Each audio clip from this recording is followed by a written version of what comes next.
Hey guys, it's History Behind the Warrior and welcome to another Soul Calibur video. Now today, from what you can tell, we're going to be talking about the history of Cervantes. I figured that now would be a great time to make this video. As well, there were a few leaks regarding this character yesterday, showing off some bits of his moveset and how he does play. So seeing as he's going to be revealed at PAX either today or tomorrow, I gathered that now would be a great time to kind of celebrate the character's existence by letting you all know his backstory all the way from the original Soul Edge. So without any further ado, let's get right on to the video. Now what's very interesting about Cervantes is that I can't really just go back to the original Soul Edge game. I need to go even further back to that of his childhood. You see, Cervantes is of Spanish descent, and whilst growing up he idolized his father, Philip de Leon. Now Philip was a very famous privateer and was held in a very high regard in his country. For those of you who don't exactly know what a privateer is, they're basically individuals that are hired to participate in wars, and the individuals that are hired tend to own their own ships and crew. Now Philip had a very unique approach to his job that made him stand out from the rest. He would never kill the crew of any of the boats he raided. Although he would destroy their ship, he would even leave them with food to return back to land safely, which again is why he's held in such a high regard. But unfortunately, one day his generosity would cost him his life. Philip was sent on a special mission from the Spanish king, as the king had his heart set on treasure. Now without a second thought, Philip would travel out in hopes of finding it, but instead of finding it, he came face to face with an English warship. Needless to say that Philip didn't survive this encounter at all, as he was taken by surprise. Now in turn, this would break the young Cervantes' heart and it would crush his soul. Feeling grief over the loss of his father and betrayal from his own country, as the king was the one responsible for sending him essentially to his death, Cervantes would become a pirate to fight back against the nation that betrayed him and his family. So he would terrorize the Spanish seas for years. Now one day during his escapades, he would receive a private message from Versi, the merchant of death and master of Voldo. Now Versi gave him a very interesting contract to pursue. You see, the merchant caught word of an immensely powerful weapon known as Soul Edge, a weapon so powerful it would always guarantee victory. And although Cervantes wasn't initially too sold on this contract, he would take it nonetheless. Now Cervantes would search for the sword for years, finally being able to track it down to an antiques dealer. Now luckily for Cervantes, the antiques dealer was traveling on the seas, so the pirate was able to track him down and raid his ship. Now this is where Cervantes comes face to face with Soul Edge for the first time. Now the blade at this point wasn't being wielded by anyone and was seen as nothing more than an antique, but once Cervantes laid his hands on the weapon, it would instantly drive him insane. Cervantes would descend into a blood-filled rage, killing not only everyone on the antique dealer's ship, but also slaughtering his own crew, feeding into the blade's twisted desire for the taste and sustenance of souls. And then Cervantes would just mysteriously disappear and be a frightful tale for any of those who were perilous to travel across the seven seas. But you see, this wasn't the end of the pirate, as 20 years later he did resurface, and Cervantes had most certainly changed. Being in possession of Soul Edge for that long corrupts any individual. We've seen what it does to Siegfried in a very small amount of time. So in those 20 years, Cervantes became nothing less than a monster and servant to the sword. Now during his hunt for souls, he would be confronted by Lilong, a nunchuck-wielding fighter from the Ming Empire who was given the mission of tracking down Soul Edge and bringing it back home. Now during this fight, Cervantes proved himself to be far too strong for the likes of Lilong, so he was forced to retreat unless he wanted to lose his life. But Cervantes wasn't satisfied with this result and continued to actually pursue him to absorb his soul. But instead of finding Lilong, he would come across Sophia, a Greek woman who was given the mission by Hephaestus to destroy Soul Edge. Now during this fight, Sophia's Omega Blade was strong enough to in fact shatter one of Cervantes' swords, severely weakening the pirate and Soul Edge itself. After the swords exploded, Sophia was knocked out unconscious, and as Cervantes was about to deal the final blow, Tucky would intervene and defeat the pirate herself. Now before Cervantes could actually be killed, he would fall into the ocean and be washed ashore, where his unconscious body would be found by none other than Siegfried. Now Siegfried was tempted to pick up one of Cervantes' swords, but the pirate woke up just in time to fight him, and as we all do know, Siegfried is able to defeat him and becomes the new wielder of Soul Edge. Now by the end of the original Soul Edge game, Cervantes is believed to be supposedly dead, as he was abandoned by Soul Edge, but but this would not be the end of the pirate. As you see, during the events of Soul Calibur 1, Nightmare started spreading evil seeds across the world to drain people of their souls, and Cervantes happens to have a few shards of the sword that exploded in his body. So whilst Nightmare was gaining more power, Cervantes was able to use these souls in order to revive himself. Now upon waking up, he realized that he was no longer in control of Soul Edge, but nonetheless he still desired the blade, as it was the only thing that was in his mind, because upon his resurrection he lost all memory of his past. Now after realizing his only goal in life was Soul Edge, Cervantes would commandeer a ship and make it his own. He'd make it his sole objective to travel across the world, draining people of their souls so that he could once again become strong enough to become the true wielder of Soul Edge. Now by the beginning of Soul Calibur 2, Cervantes is able to recover all of his memories from sailing on the Adrian and killing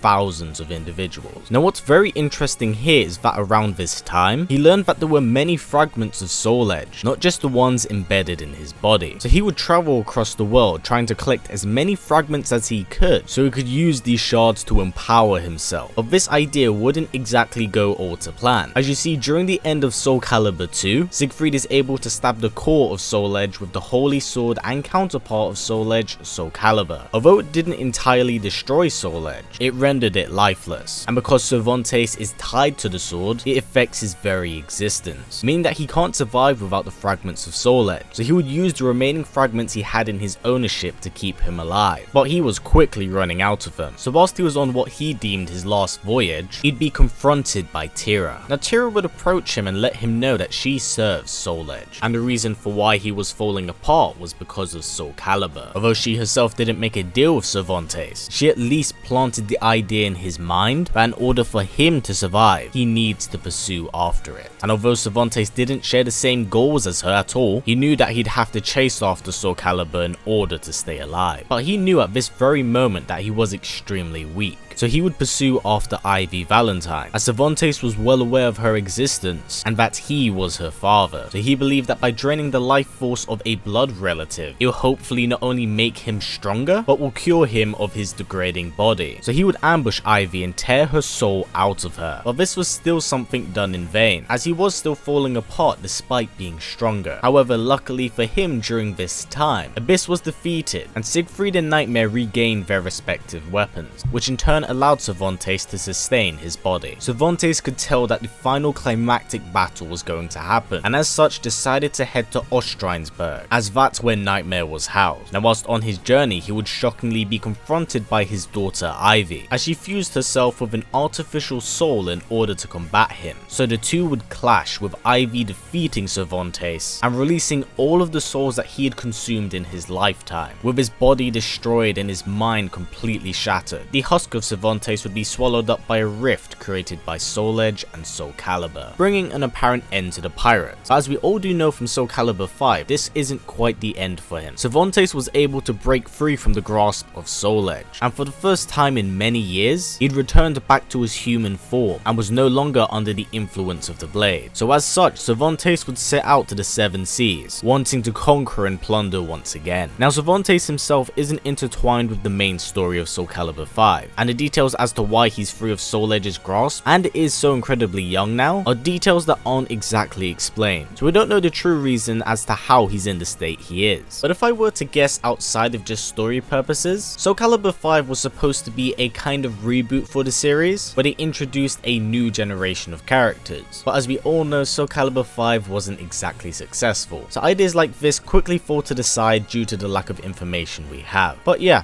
that more or less does wrap up this video, guys. I do hope you've enjoyed it, and seeing as we are like a month and a bit away from Soul Calibur 6's reveal, I'll be doing a history of video every single week up to the game's release. That and probably beyond. But anyway guys, I do hope you enjoyed this, and it gets you up to date with Cervantes, who will hopefully be revealed very soon. As well, the leaks were kind of nutty and showed off a little bit more than what I'd personally like. Anyway, down in the comments below, let me know who you want to hear me talk about next. I'm possibly considering Al Ghul for next week's episode, but I'm most certainly open up to suggestions. And also don't forget, right now I have a bunch of exclusive Soul Calibur 6 gameplay that I'm uploading on my channel, so please do check out those videos and feel free to explore as I'll be uploading them over the course of the next week. And on top of this, by the end of this video I should be streaming Soul Calibur 4 on Twitch right about now, so please do head over there and support the Twitch channel. I'd appreciate it a ton, and plus we can talk more stuff Soul Calibur. But yeah, that's kind of it for now, guys. Now before this video wraps up, if possible, let's try getting it to about 500 likes. It's a great way of helping out this channel since YouTube's ad system is broken as hell, so by giving it a thumbs up it helps out a ton. And if you want to go the extra step, we also have a Patreon set up, and a link for it will be down in the description below. Now as always guys, please comment, like, subscribe, and share this video with everyone you know. Please take care, and I'll see you all next time.